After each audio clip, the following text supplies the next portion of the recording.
What's going on, guys? Dave here, the world's most underrated Bleach Brave Souls YouTuber, and I'm finally doing it. Here's my Kukaku showcase. I teased it in the last video, and anyone who I communicate with on Discord or the members of my guild, Hermanos, by the way, we're going to be recruiting sometime very soon. Anyone interested in an A-rank guild, just let me know. I can put in a good word for you. But any of them know that I've had this Kukaku finished for a couple of weeks now. I got quite lucky, and I put the summons in a previous video, but I ended up getting her by step 5 on her individual. I had 3 copies, and then by step 5 on her individual, I had the next 2. So all very, very exciting, and I really have found that the characters that I'm most likely to transcend are the ones that sort of fall naturally into my lap. So let's go over the character a little bit. For one thing, I do obviously have the 3-star attack roll on her, which is amazing. Obviously, that's the perfect roll, unless you really are going for a tanky PvP build, but we'll talk more about PvP in a little bit. As for what I have on her, obviously was very lucky to pull the gold chappie for technique not too long ago. So gold chappie, regular chappie, and then the normal attack boosting soccer ball item because she is no affiliation.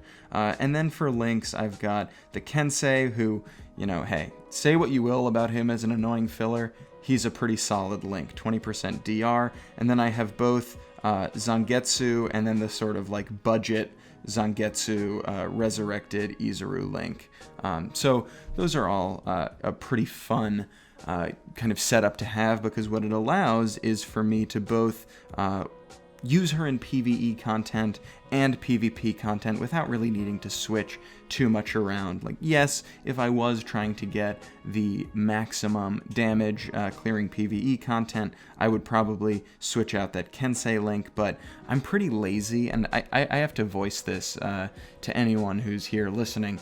It's annoying that they managed to implement the character selection and editing screen on quests before they did that for PvP, just because I feel like PvP is the one where I more often than not want to keep the same team, whereas this, you know, I can just set up my teams for each attribute here. I don't need to go in and constantly edit. I mean, it is very nice to have, but it definitely doesn't feel like it was the most important thing for them to add. I would have preferred they did it for PvP, but enough about that. I do use her in PvP, so right now I'm going to just kind of have her auto some PvE content while I talk a little bit more about her as a character. So for one thing, her moves come out fast. Now, I'm not into this whole frame data. Like, I don't know exactly what is different about her than other NAD characters that I use, but there's something about her moveset, particularly her NAD string, that feels like I can flash step in one direction and then super quickly input a normal attack, and it's already out. So I feel pretty confident about either autoing or using her manually, because as you can see, I mean, I took 1 damage from that random hidden enemy, but other than that, she's tearing through it. She does have a Rancor killer, which is great for PvE content, not great for PvP, just because most Arancars, if not all, have been completely phased out of PvP, except I guess Noitora is sort of holding on for dear life as he's slowly becoming more and more irrelevant. Although I will say, out of all of the kind of meta PvP characters of the last year or so, I think that Can't Fear Your Own World Noitora has such a good design. Oh my god, he looks so cool. All of his moves are great.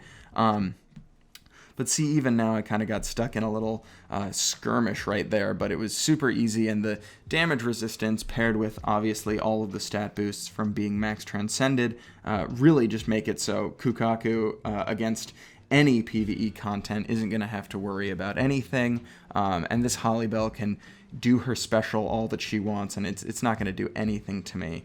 Yeah, 33 damage, and meanwhile I'm dealing almost 33,000 damage.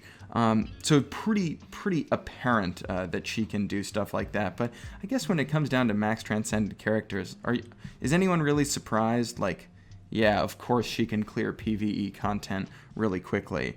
I'll talk again just about her actual stats, because I think some people, particularly if you're a newer player, this can be kind of daunting. I remember, like, when I first started playing, this was absolutely meaningless drivel to me. I didn't understand a thing that was going on, but she does have Flurry, which is obviously the most important thing for a normal attack character. She's got Devastation.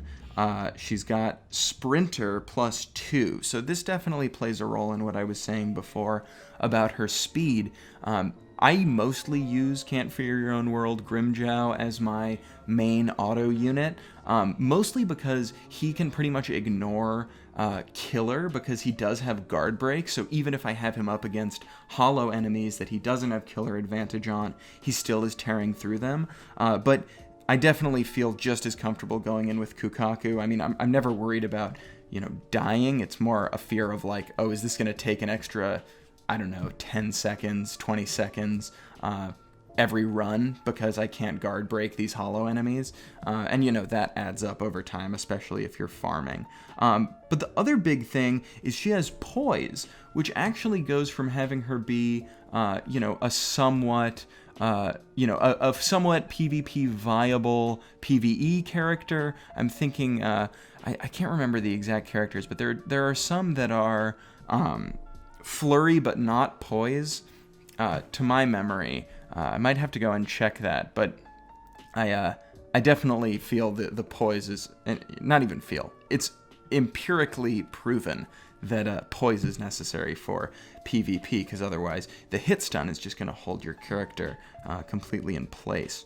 So the other big thing is Debilitator +2 with Burn on all of her moves, including her Nad String, which is huge, and it actually led me to do something pretty crazy, which is that I have switched my Can't Fear Your Own World Grimjow out of my PvP team in favor of Kukaku. Now, there are pros and cons to this move.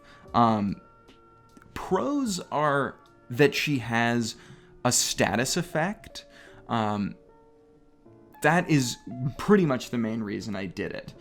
The other thing, and this is completely account situational, is that I have the tech gold Chappie, I do not have the heart gold Chappie. So both of these things together just made me feel like I would prefer to have her on the team instead of Grimjow. However, there are some major drawbacks, and I'm just going to enter this random battle. The two major drawbacks are obviously, one, that a Rancor Killer is not quite as useful as Soul Reaper Killer. Soul Reaper Killer, not particularly useful right now, but Ichibe is also still holding on decently in PvP, and so having a killer against him is helpful. The other thing that did not come into play in this battle that I managed to win, but obviously we all know who's the cancer of PvP, it's Jugrim. And Jugrim is a power unit, so he, even without killer advantage, can absolutely demolish this Kukaku. Like, we're talking, I'm going to go up against this guy, I'm almost certainly going to lose, because I swear, these dudes, like, eat Kukaku for breakfast. But so sometimes I'll get lucky. In this case, I'm probably not. She's up against the Kenpachi, but actually managing to hold her own pretty well. Does end up dying in the crossfire with Jugrim. This is going to end up being one of those classic Jugrim v. Jugrim matches. Who got the Soul Bomb? I did.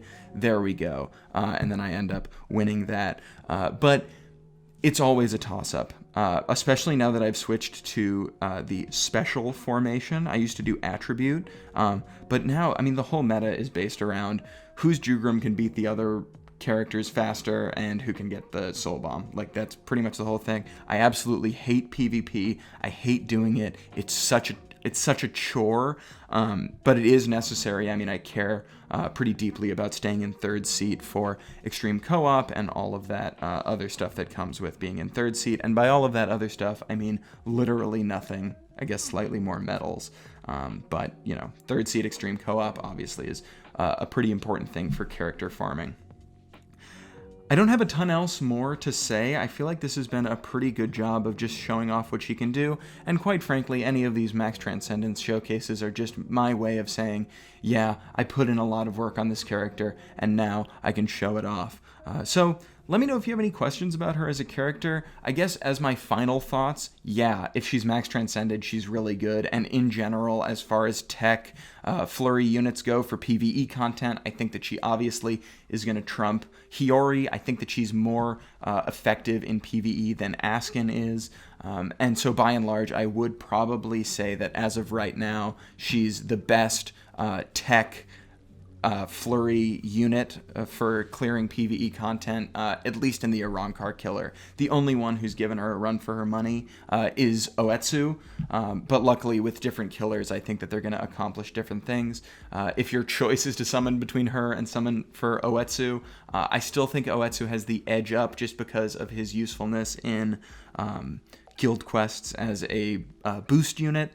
But other than that, I mean, she's a great character, and if any of you pulled her on the banner, you know, trying to go for maybe a different character, or you just wanted to throw in a couple of summons, I would suggest using her a little bit. I definitely have been happy with the results. Thanks so much for watching, all of you, and I'll see you in the next one.